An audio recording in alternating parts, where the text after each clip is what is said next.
அந்த கேரக்டரே வாழ்ந்திருக்கார் அப்படின்னு சொல்லலாம். கிட்டத்தட்ட 3 வருஷம் இந்த படத்துக்காக பாடுபட்டிருக்கார். தோற்றம், நடை, உடை எல்லாம் மாற்றி மிக அருமையாக நடிச்சிருக்கார்.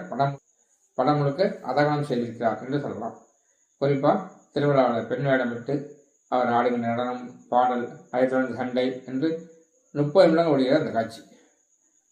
இது போல பல காட்சிகளில் மிக கடுமையாக உழைத்திருக்கிறார் அல்லு அர்ஜுன். அற்புதமான நடிப்பை வழங்கியிருக்கிறார் என்று சொல்லலாம். காட்சிகளிலும், காதல் காட்சிகளிலும், ஆக்ஷன் காட்சிகளிலும் பின்னி பெடல் எடுத்திருக்கார் அப்படின்னு சொல்லுவாங்க இல்லையா, அந்த மாதிரி மிக மிக கடுமையாக உழைத்து இந்த படத்தை வெற்றி பெற வைத்திருக்கிறார். 3 மணி நேரம் 21 நிமிடம் ஓடிய இந்த படத்தை கொஞ்சம் கூட போர் அடிக்காமல் கொண்டு செல்வதில் இயக்குனரும் அல்லு அர்ஜுனும் கைகோர்த்து செயல்பட்டிருக்கிறார்கள்.